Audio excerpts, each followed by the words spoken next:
Deep in the jungle of central Vietnam, there's a wonder of the world. Wow, that is amazing. A lost universe that hides a unique ecosystem. It doesn't happen anywhere else on this planet. I think that's just about the holy grail for a biologist. And a team of scientists and explorers with a mission. This is an amazing cave. Look at that. Absolutely staggering. To investigate a record-breaking contender for the world's biggest cave. Wow. Vietnam's Mountain River Cave, or Han Song Dong, is uncharted territory. And next to no one has forged the depths of this monstrous cave. The team of pioneers is here to prove that this cave is the largest in the world. This is an absolutely amazing cave. It's huge. We're just in the entrance now. It's going to get so much bigger. That's amazing. Absolutely wonderful. This is definitely a once-in-a-lifetime opportunity. I'm so excited about being here. Practically the first person to set foot into the cave. It's a wonderful opportunity. In 2009, caver Jonathan Sims was one of the first humans ever to enter here. But deep into the long cave passage, he was stopped short by a forbidding rock face. Now he's back with caving expert and expedition leader Howard Limbert. He brings more advanced climbing equipment and a commitment to reach the top of the wall.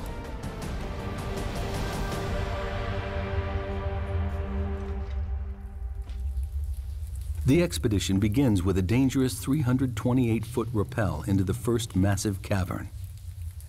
British caver Howard Limbert has led 12 expeditions to Vietnam's limestone caves. This year's expedition into Mountain River Cave is especially dangerous because it's so remote.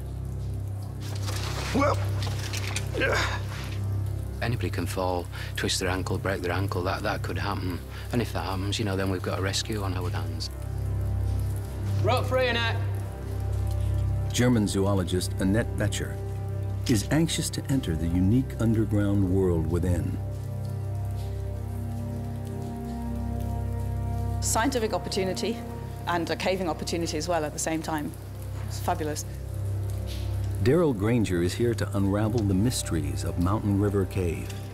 He's a world expert in cave geology. If this is the world's biggest cave, he wants to know how it grew to such record-breaking size. it's like no other cave I've ever been to. Southeast Asia is famous for its limestone geology, dating back 450 million years. Many large caves litter Vietnam, but here within Ca Bang National Park, Mountain River Cave is certainly the giant among caves.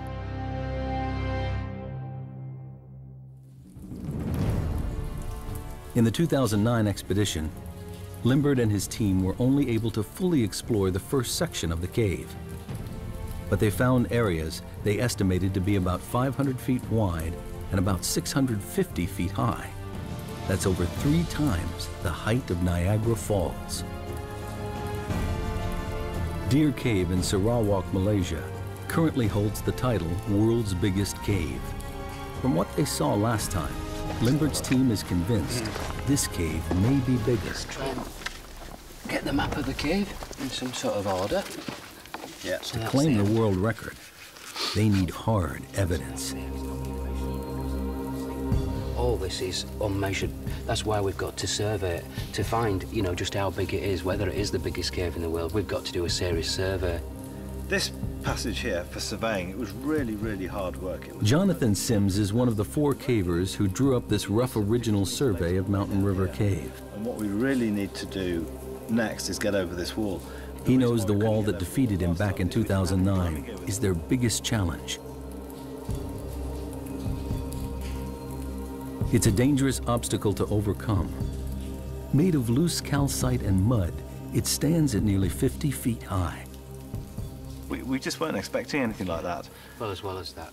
Sims is determined that this trip will be a success. He won't fail twice. They can climb this forbidding wall.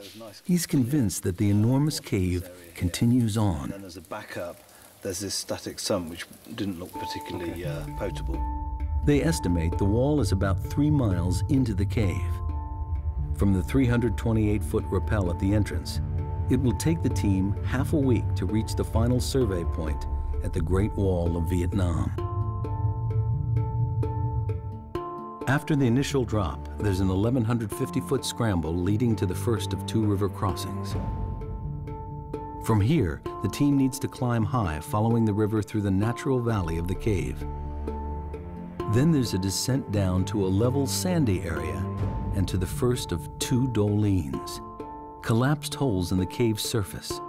The dolines and cave beyond are where Betcher hopes to find new life forms, and Granger, the secret of how the cave was formed. Then, through a narrow section, across the larger doline, and into the second camp.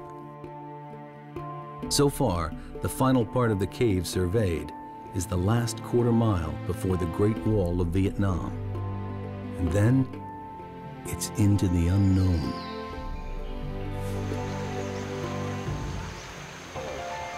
Limbert's caving team has been exploring Vietnam caves since 1990. They picked the Ca Bang Massif for a very good reason. It's a huge limestone area with lots of water, ideal ingredients for cave formation. Where there's no limestone, the rivers are trapped within walls of non-soluble rocks, which hold the water in. But when it does find an exit, the results can be spectacular. The volume and power of the water help create these gigantic caves. Add a monsoon climate with heavy downpours feeding the many rivers here, and the chances of water carving out a colossal cave are even greater. So far, they've discovered 62 miles of caves, but none as epic as this. They suspect additional factors must be at work here. The team needs to navigate difficult, broken terrain to reach their first camp. They're nearly a third of a mile into the cave, with 65 feet to go before reaching a powerful river. This river runs like a main artery through the first part of the cave. At its lowest, 353 cubic feet of water pour by this point every second. It carved this enormous cave, and the team will have to navigate it twice. Limbert leads the way. Oh, some evidence of a bit of water comes through here at times. Bit slippy on these. Yeah. Oh, I can see the river. Whoa! Look at this. This is our river crossing. Oh, then we're underwater. Yeah. Determined to move forward, they must cross the deep, threatening underground river. It's the last bit that looks a bit quick. So if I go up there and belay you, and then you can walk across there, and probably it looks like you've got to climb up in that crack there. A couple of bolts this side, a couple of bolts the other.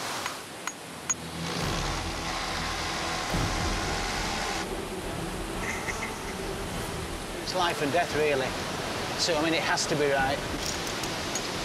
Worst case scenario, one of these pops, you've got to back up. That's why you've got to put, you know, make it as safe as possible, really. In full flow, the river could sweep any one of the cavers off their feet. And if it floods, it could rise to life-threatening heights, cutting off their escape route. What's the forecast for the next few days? Well, the forecast is good, but you can never be absolutely confident. Limbert chose the timing of the expedition very carefully. It's the end of the dry season, so the river is low. But any unexpected tropical downpour could cause the river to rise dramatically in just hours. Let's do it! Right, guys, you can start crossing.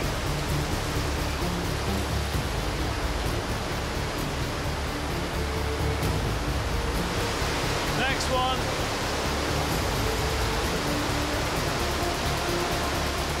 The most important thing is that you don't allow the river to sweep you away, because there's a load of rapids just down there, and we're not really quite sure exactly what's in the river beyond that, because we haven't seen it all the way.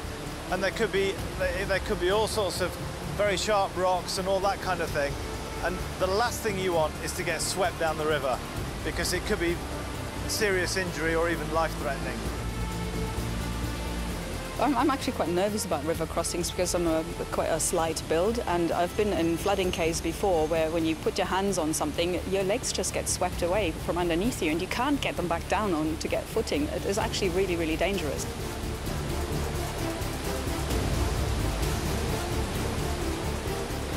I'll put a passage lock here. Hold on.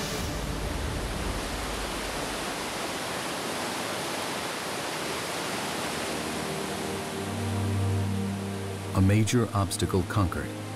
Darrell Granger can now start to really look around.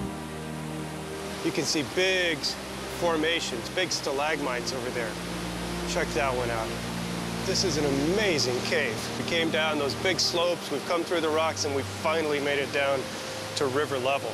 So now we can set up camp here. We can start thinking about what we want to do next in this cave. The Titanic cave is theirs to explore. What is it that makes a cave so big? There's a lot of stories that we can learn from this cave. To claim the world record, Mountain River Cave needs to be consistently higher, wider, and longer than the current title holder, Deer Cave in Sarawak, Malaysia. When you're talking about largest caves in the world, there's no doubt there's some very, very long caves. And if you went on pure volume, many, many caves are bigger than this cave on pure volume. It's pure dimensions of a whole single passage like this that continues for 5 kilometers is pretty unique in the world. Mountain River Cave runs in an unusually straight line from north to south without any deviation. So let's get underway. Let's get started, okay? Okay. Granger believes the water in the oldest section of the cave could offer an explanation as to why this cave is so enormous. Highly erosive, extremely acidic water rushing over pure limestone may be the answer. To confirm his theory, Granger needs to draw a sample. Okay, so right now I'm taking a pH measurement. I have a pH probe here. We have to leave it in the water for a little while to equilibrate. That'll tell us the pH of this water. pH levels range from 0 to 14. The lower the pH number, the stronger the acid. To be out of the ordinary, Granger's looking for a reading lower than 7, which is neutral. On the surface, tropical rainstorms flood the vegetation and seep down through the soil. Along the way, the water picks up carbon dioxide, which makes it acidic. High levels of acidity would make the water flowing into Mountain River Cave more effective at seeping its way through the rock. All right, so my pH should be finished now, and we have about pH 7.5. So that's pretty typical, maybe a little bit on the low side. The results of the test surprise Granger. The water here is not overly acidic. This can't be the explanation for the cave's epic size. There's something strange going on here, and finding the answer to this huge puzzle is his primary focus. Granger needs to dig deeper. The explanation could lie in the river's efficiency at eroding the limestone. To test this theory, he measures how much dissolved calcium carbonate there is in the water. This will tell him how much rock erodes daily. I'm going to add some acid in here until the liquid turns yellow. And then the way this kit works, I can just read off from the syringe how much calcite is in this water. One more drop. So now it's yellow. Okay, we only have about 62 milligrams per liter. This means that every 1,000 gallons of water that passes by here carries 8 ounces of dissolved rock, about the size of a baseball each second. It sounds like a staggering amount, but for a cave of this size, it amounts to nothing. Like the pH level, the calcium carbonate result is ordinary and unexceptional. It's exactly the result a geologist might expect to find in any limestone cave river. These results don't help Granger understand why this cave is such a monster. The answers must lie deeper within the cave. Howard Limbert's team is a third of a mile into Mountain River Cave. They have food for 6 days, enough to get to the Great Wall of Vietnam and back. The team sets up camp. Rehydrating and replacing lost calories has to be carefully managed. Geomorphologist Dr. Hugh Nguyen and biologist Dr. Tai Nguyen of Hanoi University also join Limbert on the expedition. Hopefully the other porters will take all the other bags to our underground camp. This is a great trip. It's an amazing group. And everybody has pulled more than their weight. Annette Betcher goes deeper and further into the cave, looking for life. And like Granger, she's getting frustrated in her search. She is here to find undiscovered species, but so far only sees a barren landscape. It's a bit of a shame. I had great expectations, but with the wet flooding, I had to rethink basically my approach. The team is exhausted and settles down for their first night inside the cave. The next morning, they continue over half a mile further.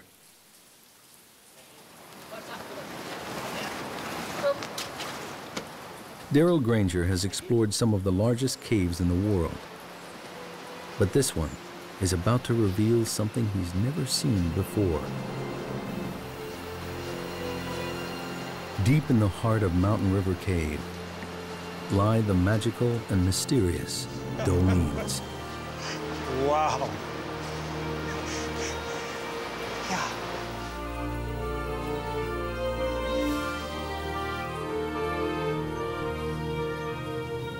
Here, the cave roof has collapsed inwards, allowing sunlight to flood in, connecting above and below ground with the vital ingredients of life, water and light.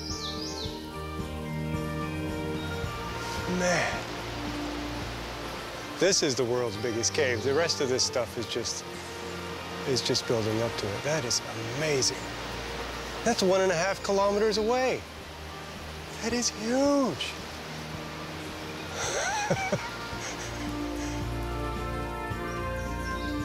But that looks like, it's 100 meters away, like we're in a normal-sized cave. That's 1.5 kilometers. It's hard to even imagine how big that passage is. Here, a unique mini jungle has taken root, 1/4 mile below the surface of the earth.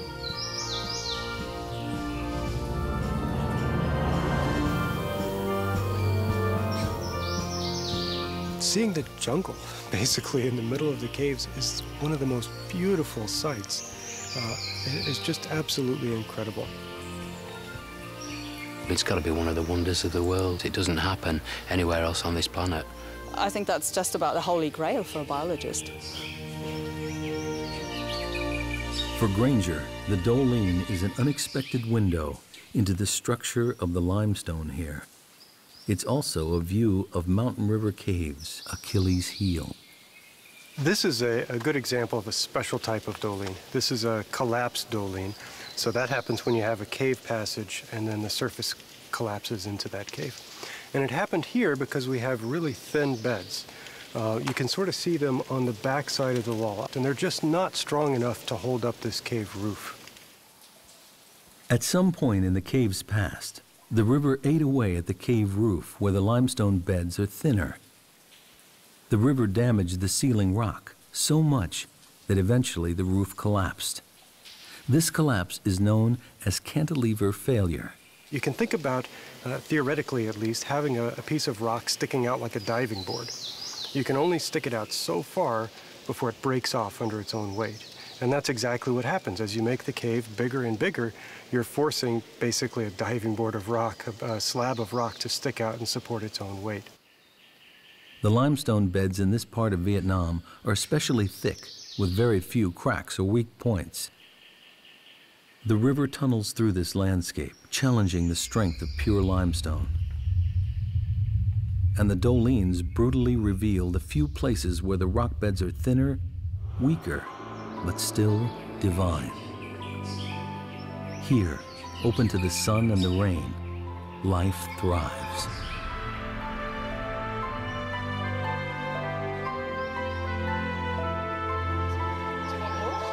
Dr. Tai Nguyen and Annette Betcher are the first to climb into the undergrowth. She's eager to tap into Nguyen's expertise in rainforest plant species to figure out how this subterranean wonderland compares with the surface.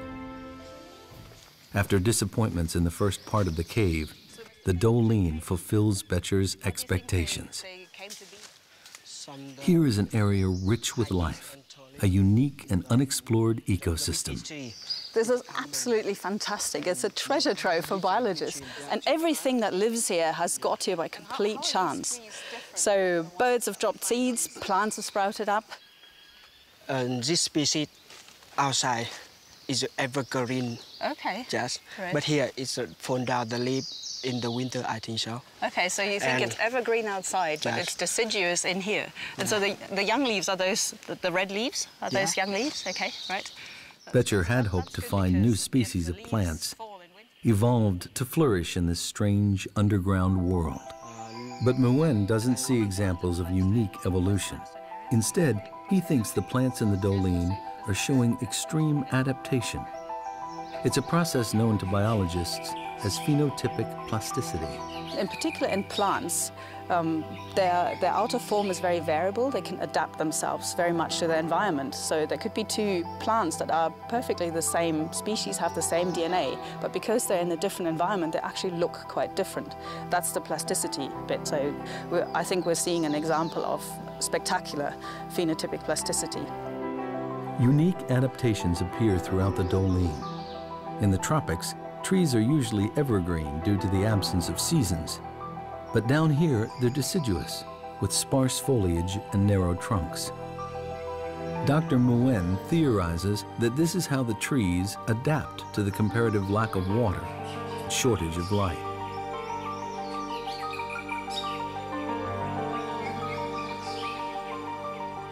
These steep Doline walls enclose this mini jungle and act as a natural barrier to the outside world, trapping pockets of life deep within the cave.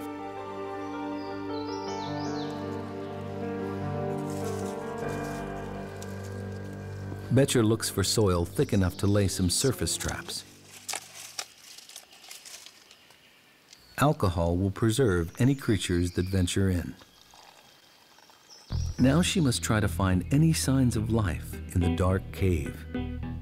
But so far, the chance of finding anything of significance doesn't look good. Could the acidic water that created this cave also be destroying all life within? In the wet, active part of Mountain River Cave, Daryl Granger discovers a clue as to why the apparently very ordinary water here has carved out such an extraordinary cave. He's got a hunch that the speed of the water at peak flood could be the key factor. Here, what we see are little scallops that are carved in the wall. They're dissolved in the wall by water as it passes by. He expects to find evidence that the water runs through here at a great speed. The faster the water goes by, the smaller the scallops. So if we see big, giant scallops, they can be, up to 1 meter across. That's very, very slow-moving water. Here, they're about the size, they're about 1 inch across, a couple of centimeters across. From the size of the scallops, Granger can also figure out what's known as the Reynolds number, a crucial measurement that tells him how turbulent the water is. Like the acidity test earlier, the findings here are very average and offer no clues as to why this cave grew so big. He calculates that the water here travels at only 3 miles per hour, a totally ordinary velocity for any river. Although Granger's drawn a blank on his quest, he might still be able to help Betcher on hers. He considers the chronology of the cave's life. I think what happened is the first doline collapsed, and it's acting like a big dam right in the cave. Right. We passed that doline, and suddenly everything dries out. We don't see the sand. Becomes more normal. Becomes more of a normal, less active cave. And that's where the wildlife comes in, because if it doesn't get flooded out every 10 years or so, it has time to evolve. For Granger, the formula for how Mountain River Cave grew so big remains a mystery. This area has the right ingredients for a big cave. Unusually large beds of pure limestone and heavy monsoon rains feeding a deep river. But the water's speed and turbulence doesn't reveal anything, and Granger is almost at a loss. Aye! The surveying team looks for answers too. Aye! That's probably a 500-metre echo. So if we ever push in a cave and you get to end of a cave or end of exploration for a day, we often give it a big oi just to see if it's still continuing, and we know we can turn around and come back to another successful push the next day. A bit further, Jonathan. For this expedition, they need to use a more sophisticated way of measuring the cave's size. Cave surveying used to be a primitive process where everything was done by hand. Now, digital laser readings cut out the tedious legwork and provide precise measurements. They must survey every part of the cave precisely, and every measurement must be exact to the nearest inch. When it comes to claiming the title World's Biggest Cave, it's length, width, and height that count for Howard Limbert and his team. The laser sends a beam across to a designated point called a survey station, which Sims marks with a small light disc. They measure distance, height, and angle. It's painstaking work. 29.9 minus 3, 0.99. Left's 8. The laser beam picks out the highest point in this section of the cave. It measures 328 feet high. The Statue of Liberty could fit in here quite comfortably, with room to grow. The widest section surveyed so far is 338 feet across. This passage continues for another half mile. Enough room for a small plane to fly through, or even a whole display team. Very good. So if we go back to the original station, and then we'll get some legs straight down there. Okay. Can you shine your target? Limbert believes this cave is consistently longer and wider than Deer Cave, but he needs to find the highest area. Just up a bit, Jonathan. Light on. They're now over 2.5 miles in, and Deer Cave still holds the title of the world's biggest cave. Hope lies beyond the wall, but they have just 3 days left to survey, and there's a problem mounting. While the dolines bring in light, they also allow weather from above to seep down into the cave. Jonathan, come a bit closer. Please, we've got a problem with the clouds now. Right. It's extremely accurate if there's no cloud in the way, which there is in this case across the far side. So this is one thing that does make it difficult. One of the peculiar hazards of surveying in a cave this size. The poor visibility means the team must stop the survey. It's a paralyzing setback. They're running out of time to get to the end of the cave. Time is running out to survey Mountain River Cave. Howard Limbert makes a tough decision. He sends his 2 best climbers, Sweeney and Clark, ahead to set the rigging on the treacherous Great Wall of Vietnam, so the rest of the expedition can follow tomorrow.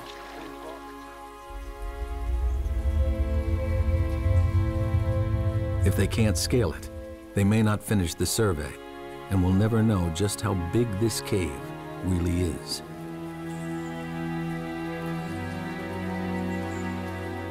In 2009, the explorers estimated the forbidding wall to be nearly 50 feet tall.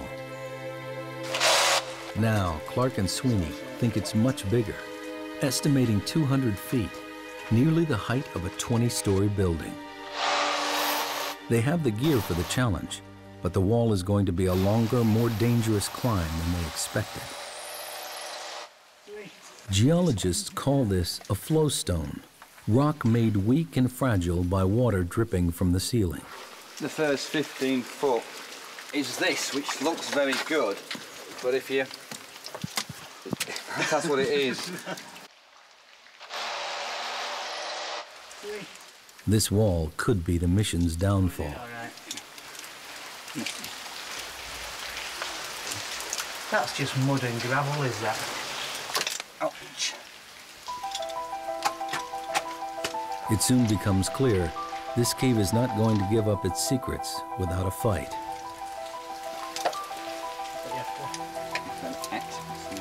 It's just crumbling away. That's all. It's crumbling away. Sweeney and Clark have been building up to this for over a year.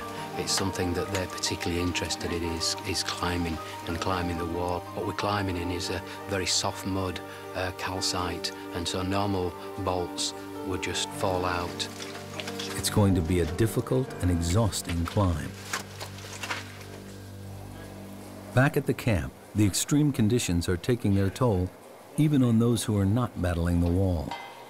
What can be quite difficult is just living in can be quite squalid conditions. You've got to keep things clean. It's very dirty at times. You're getting sand and dirt in everything, be it your caving equipment, all this clothes. Feet are a big problem because you're continuously wet or sweating or going through rivers. We often get what we believe is a fungal infection of the feet. Meanwhile, Annette Boettcher's search for life continues.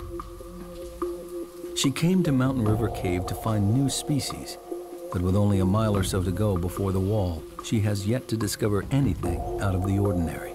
She has one more chance for a promising new sample area, a dry passageway.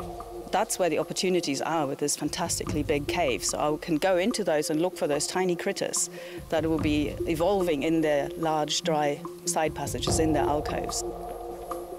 Regular flooding in large parts of the cave means that it's difficult for new life to gain a foothold.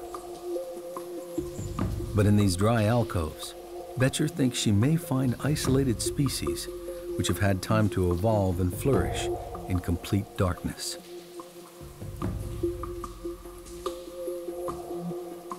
The smaller and more primitive the species, the better equipped it is to evolve quickly.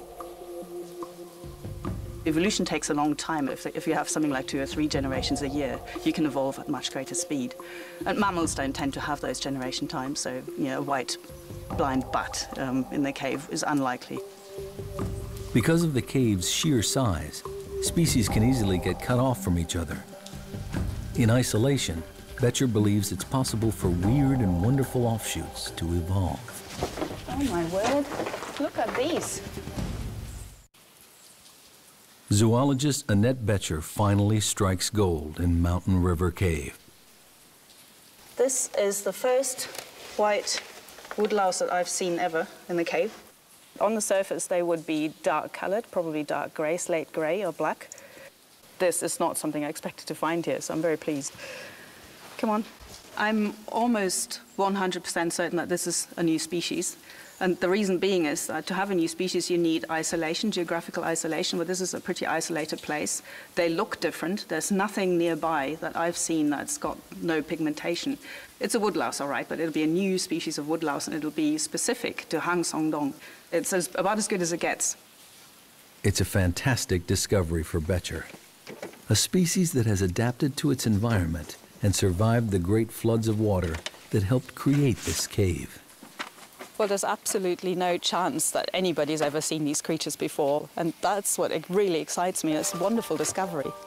The woodlouse is a clear sign for Boettcher to what's happening here. In the cave, the key to adaptation is being able to keep up with the ever-changing environment, and the organisms that most successfully adjust to the prevailing conditions have a better chance of survival. When I set off, I had actually fairly low expectations. So finding the white woodlouse is much better than I expected. I'm very excited about it. The woodlouse's evolutionary path has enabled them to survive and prosper in an environment never seen anywhere else. I would expect a cave new cave species probably to be pigmentless, so looking white to us and be blind. I don't think that the woodlice we found are blind. They don't seem to have rudimentary eyes, and they can certainly sense light. So they are adapted to the cave environment. They just haven't gone the full way yet, so there's room for them to evolve more. And the next step would probably be for them to lose their eyesight. A once-in-a-lifetime breakthrough, Boettcher discovers new life within the Doline. A breakthrough in evolution attributed to the awesome scale of this lost world. Back at the camp, time is running out.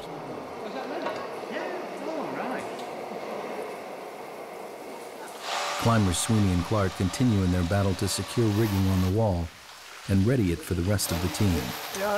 If they don't succeed, the team can't complete a definitive survey. Limbert and the rest of the party wait nervously for news.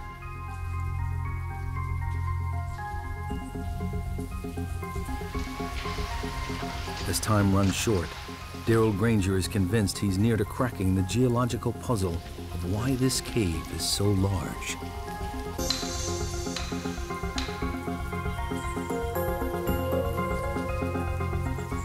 Huge volumes of water, pure limestone, and a tropical climate are important factors. But it's not enough to explain why this cave is so big.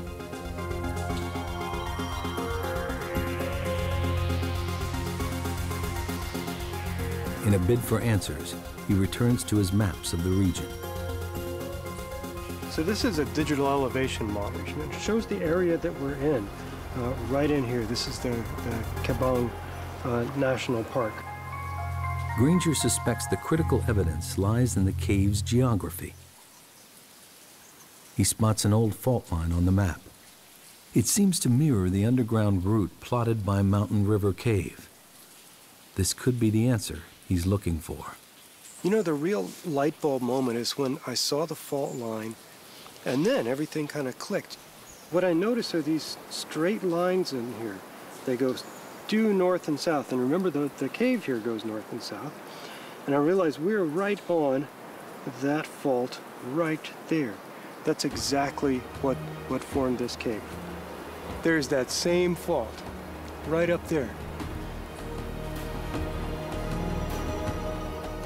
Once, a river ran where Mountain River Cave exists today.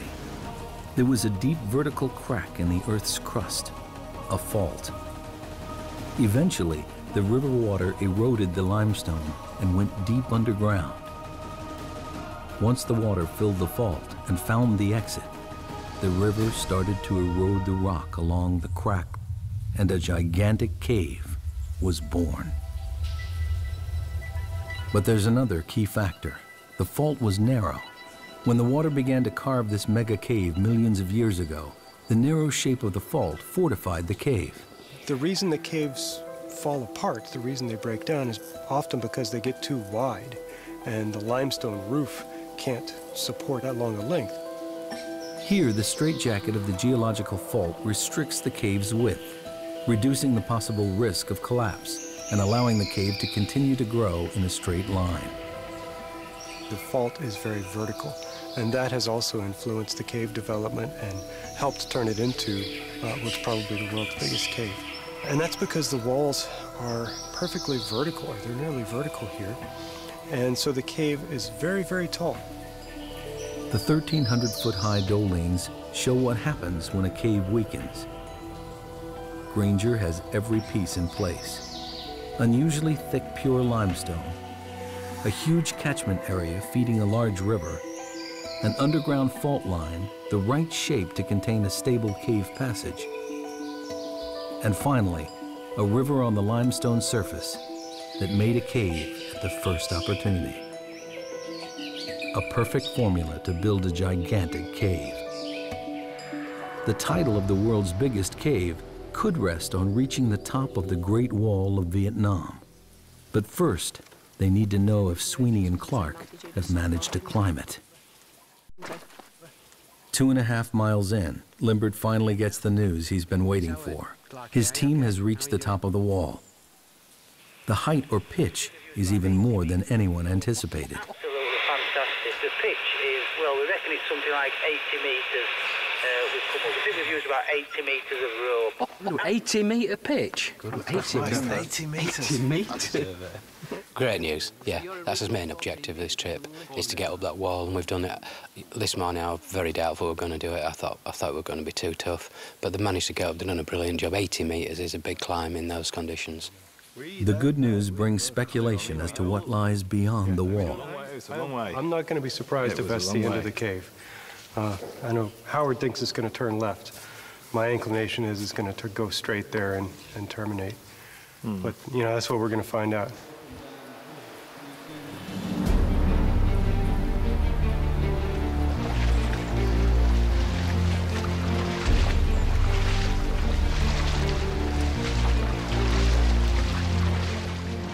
The final hurdle now awaits Limbert and his team as they push on to join Sweeney and Clark at the Great Wall of Vietnam. It took almost 2 days for those guys to bolt up there. It's very fragile rock, so you need to be very, very careful. They've done a great job. My greatest feeling was one of relief, which perhaps indicates how serious a climb it has been. You're standing up there and you're looking down and all this, and it's absolutely tremendous. The team finally arrives at the wall. It towers above them. This is what they've been working for, their ultimate destination.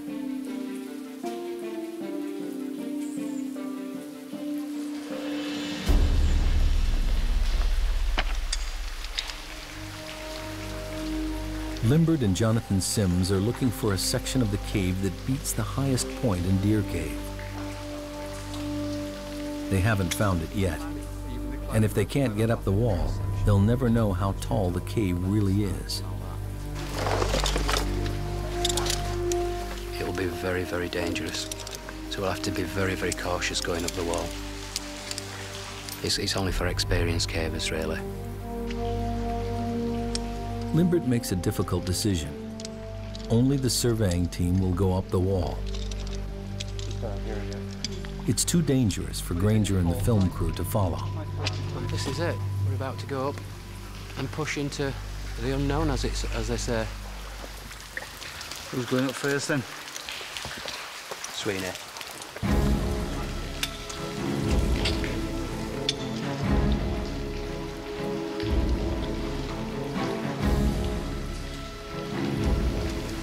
Ready to rock. You just have to hold a bit of tension for first bit like that. We're all on tenterhooks waiting to get over this wall to see what's next. Yeah. The film crew rigs one of the cavers' helmets with a camera to record the climb. Okay, left a bit, down centre up.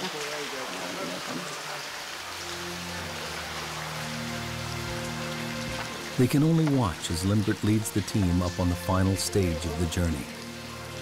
It's a whole team effort. I mean, it isn't just a few people going up a wall. It's the whole build-up. It's the sort of year of planning.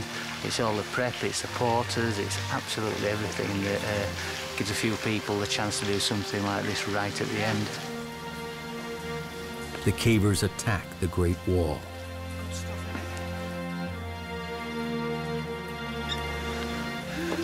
Absolutely fantastic. It's something else, is this? Look at that. They have succeeded in the most difficult part of the expedition. The Great Wall of Vietnam. This huge flowstone, nearly the height of a 25-story building, is conquered at last. But the elation is quickly followed by disappointment. As Granger suspected, Mountain River Cave ends here. An exit to the outside jungle lies just 984 feet beyond the wall. With no more cave to survey, the team gathers the final measurements from the top of the wall to the ceiling. The highest point in Deer Cave is 574 feet. They've just climbed 236 feet up the wall and can now calculate the height of the whole passage. 45.8. Sims reads the final crucial measurements. 188. Can you just do the height of the passage there, Jonathan? Yep, certainly. Massive. Absolutely huge. Absolutely huge. Finally, they get the readings they've been waiting for. It's 96.4. 96.4! That's incredible. Jesus. That's incredible. Altogether, the measurements show Mountain River Cave is the world's biggest, with the passage continuously higher, wider, and substantially longer than any other cave in the world. It's a fabulous cave, a really, really fabulous cave.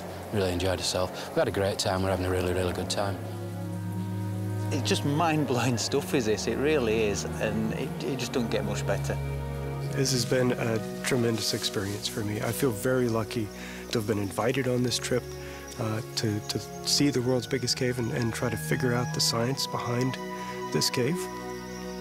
Just very privileged and lucky to be along on this trip with Howard and his team.